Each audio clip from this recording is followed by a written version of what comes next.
Next है guarantee इन contract act 1872। तो guarantee क्या होती है ना। तो गारंटी से हमें ये समझा था भी एक बंदा दूसरे बंदे की गारंटी दे रहा है किसी तीसरे बंदे को।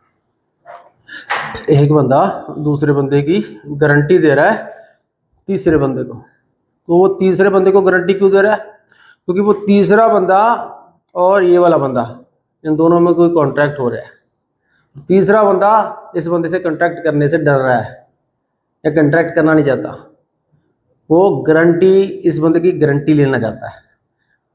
तीसरे बंदे का इसके ऊपर भरोसा नहीं है, तो ये बंदा इसकी गारंटी देता है तीसरे बंदे को कि आप भरोसा करिए, इस पे भरोसा नहीं तो मेरे पे भरोसा करिए, मैं दूंगा आपको पैसे, अगर ये नहीं उतार पाया पैसे मैं दूंगा।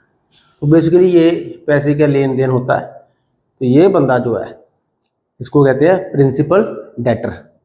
प्रिंसिपल डेटर, तो ये प्रिंसिपल डेटर जो है, प्रिंसिपल डेप्टर, जिसने पैसे लेने हैं, जिसने लोन लेना है, जिसने लोन किससे लेना है? क्रेडिटर से। किससे? क्रेडिटर। जैसे क्रेडिटर बैंक है, बैंक से इसने लोन लेना है प्रिंसिपल डेटर ने। बैंक इसको लोन नहीं दे रहा, बैंक कह रहा है तेरे पास कोई सिक्योरिटी नहीं है, इनफ सिक्योरिटी नहीं है तेरे पास, और तेरी क्रेडिट स्कोर भी अच्छा नहीं है, पहले भी तू डिफ़ॉल्ट किया है, कई बैंकों का तूने डिफ़ॉल्ट किया, पैसे भरने में डिफ़ॉल्ट किया, तेरा क्रेडिट स्कोर अच्छा नहीं है, तेरी क्रेडिबिलिटी पे मुझे डाउट है, क्रेडिबिलिटी पे हमें डाउट है, तो हम आपको पैसा लोन नहीं देंगे, आप बैंक गारंटी दे दीजिए। क्या दे दीजिए? Bank guarantee. तो तीसरा बंदा तेरी गारंटी ले, तो एक श्योरिटी आएगा, तब ये बंदा एक श्योरिटी लेके आएगा, वो श्योरिटी प्रिंसिपल डेटर की गारंटी देगा, GUARANTEE, गारंटी देगा कि इन केस ये पैसे चुकाने में नाकामयाब रहा तो पैसे मैं दूंगा। अगर ये पैसे देने में नाकामयाब रहा या इसने पैसे देने में कोई गड़बड़ कर दी या इसने पैसे दिए ही नहीं, ठीक है, तो इसकी लायबिलिटी मैं पूरी करूंगा, वो पैसे मैं आपको दूंगा, ठीक है। On his default I will pay the money to you. तो बैंक राजी हो जाएगा, बैंक इसको लोन दे देगा। क्या दे देगा? Just because of sureties guarantee. तो श्योरिटी क्या है? गारंटर। क्या है ये? गारंटर। किसको गारंटी दी है इसने? बैंक को। किसकी गारंटी दी है? प्रिंसिपल डेटर की। तो बेसिकली इसमें 3 कॉन्ट्रैक्ट हुए हैं। पहला कॉन्ट्रैक्ट हुआ प्रिंसिपल डेटर और क्रेडिटर का। क्या क्या कॉन्ट्रैक्ट हुआ है? कि मैं तुझे पैसे दूंगा इस शर्त पे, अगर श्योरिटी, अगर तू पैसे नहीं चुकाएगा बाद में तो श्योरिटी मुझे वो पैसे देगा। इन दोनों में कॉन्ट्रैक्ट हुआ। एक कॉन्ट्रैक्ट इसमें और इसमें हो गया, पहले, इससे पहले भी ये हो गया, ये इसने इसके साथ कॉन्ट्रैक्ट किया कि आप मेरी श्योरिटी भरिए, है ना, ठीक है। अब श्योरिटी का बैंक के साथ भी एक कॉन्ट्रैक्ट हुआ है। क्या कॉन्ट्रैक्ट हुआ है? मेन कॉन्ट्रैक्ट तो ये है, ये मेन कॉन्ट्रैक्ट है इन दोनों का। क्या कॉन्ट्रैक्ट हुआ है? इनके प्रिंसिपल डेटर ने पैसे देने में ना कर दी या पैसे ना दिए तो मैं दूंगा, तो मैं दूंगा। अगर ये मुकर जाता है तो मैं दूंगा। सिक्योरिटी, जो श्योरिटी है अपनी अपनी इसके लिए सिक्योरिटी देगा। क्या देगा? सिक्योरिटी। अपने कोई जो टाइटल डीड्स हैं जमीन के या मूवेबल प्रॉपर्टी के टाइटल डीड्स, वो देगा। ऐसे कैसे है? अगर ये भी मुकर जाता है, श्योरिटी भी मुकर जाता है, तो बैंक इसकी प्रॉपर्टी फॉरफिट करेगा कानूनी तरीके से।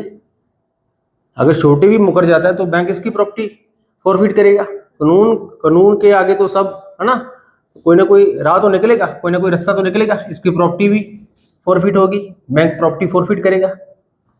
तो ऐसा वैसे नहीं होता। अगर कोई श्योरिटी बनाए तो देख के बनता है। हम कौन से किसी की श्योरिटी बनते जल्दी जल्दी, हम कौन से किसी की गारंटी लेते जल्दी जल्दी? नहीं लेते ना। तो अगर इसने इसकी गारंटी ली है तो किसी बात पे ली है तो श्योरिटी ये पैसे भरेगा। तो मेन कॉन्ट्रैक्ट तो ये है बैंक और श्योरिटी के बीच। अगर खुदा ना खास्ता इसने पैसे देने से ना कर दिया तो श्योरिटी पैसे दे देगा। 10 लाख का हुआ था लोन, 10 लाख इसने पे करने में मनाही कर दी या ना कर दिया। 10 लाख पे करने थे 4 साल बाद, नहीं पूरे किए तो ये भरेगा। जब इसने भर दिए then he steps into the shoes of the bank, then he steps into the shoes of the bank. इसको क्या बोलते हैं? Principle of subrogation. सब्रोगेशन, एक बार श्योरिटी ने सारे पैसे चुका दिए डेटर के और बैंक को सारे पैसे दे दिए तो बैंक के शूज, बैंक के जूते में अब कौन आ जाएगा? श्योरिटी। बैंक की जगह पे कौन आ जाएगा? श्योरिटी। अब श्योरिटी इसके ऊपर केस डालेगा। श्योरिटी इसके ऊपर, तेरी श्योरिटी मैं बना था, तेरे सारे पैसे मैंने बैंक को भर दिए as per agreement with between you and me. अब ये पैसे तू मुझे देगा और देने भी चाहिए, और देने भी चाहिए क्योंकि ये श्योरिटी ने इसके पैसे बैंक को दिए। आजकल कौन किसका श्योरिटी बनता है? अगर बना है तो इसको अब श्योरिटी को इंडेमनीफाई करना पड़ेगा। श्योरिटी ने इसको इंडेमनीफाई कर दिया एक तरह का। हालांकि इंडेमनिटी कॉन्ट्रैक्ट वो डिफरेंट कॉन्ट्रैक्ट है। इंडेमनिटी कॉन्ट्रैक्ट तो लॉस की भरपाई कर रहे हैं। आपने पहले इंडेमनिटी कॉन्ट्रैक्ट किया था पिछली वीडियो में, उसमें इंडेमनिटी कॉन्ट्रैक्ट में 2 पार्टीज है, party A and party B, तीसरी कोई पार्टी नहीं है। इंडेमनिटी कॉन्ट्रैक्ट में कोई भी थर्ड पार्टी नहीं है। इसने इसको इंडेमनीफाई कर दिया। ये क्या है? इंडेमनीफायर। ये क्या है? Indemnity holder. जैसे इंश्योरेंस कंपनी ने इंश्योर्ड को इंडेमनीफाई कर दी कि कल को तेरा कोई कार का नुकसान हो गया तो मैं पैसे दूंगी, थर्ड पार्टी मैं करूंगी, मैं पैसे भरूंगी। यहां 3 पार्टीज हैं। इंडेमनिटी कॉन्ट्रैक्ट में 2 पार्टीज और गारंटी में 3 parties, principal debtor, surety and creditor. पता लग गया? तो ये है, यहां लॉस की बात हो रही है, लॉस की भरपाई की बात हो रही है। यहां लॉस की भरपाई की बात नहीं हो रही, एक्चुअली यहां गारंटी दी जा रही है। एक बंदे की परफॉर्मेंस की गारंटी दी जा रही है कि ये बंदा परफॉर्म करेगा अपना कॉन्ट्रैक्ट, आप डरिए मत, ये बंदा परफॉर्म करेगा। और अगर नहीं करा तो मैं बैठा हूं। अगर इसने अपना परफॉर्म नहीं किया कॉन्ट्रैक्ट तो मैं बैठा हूं, अब मेरे से पैसे ले लीजिए। अगर इसके ऊपर केस डाला, मेरे ऊपर केस डाल दी, मैं इसकी गारंटी देता हूं। क्लियर होगा कि नहीं? तो ये both are very important, guarantee and indemnity. इसमें एक केस लिख लीजिए, गारंटी का case. State bank of India versus index port registered. State bank of India versus index port registered 1992 का केस है। इसमें भी बैंक गारंटी थी, किसी ने बैंक गारंटी दी थी डेटर की, किसी श्योरिटी ने बैंक को गारंटी दी थी प्रिंसिपल डेटर की। डेटर ने लोन लिया था बैंक से, तो बाद में वो मुकर गया बैंक गारंटी देने को, तो वहाँ कोर्ट चला गया, बैंक कोर्ट चला गया और कोर्ट ने बैंक के हक में केस कर दिया। और कोर्ट ने क्या कहा? गारंटर, ये है गारंटर, ये है guarantor, surety is the guarantor. Guarantor liability enforced, क्या हुआ? गारंटर की लायबिलिटी इन्फोर्स हुई उस केस में और गारंटर को पैसे देने पड़े। गारंटर ने वो पैसे कोर्ट में जमा कराए और कोर्ट ने वो पैसे बैंक को दे दिए। क्लियर होगी बात? तो ये है। एक और केस है, bank of Bihar versus Damodar Prasad. Bank of Bihar versus Damodar Prasad 1969 का केस है।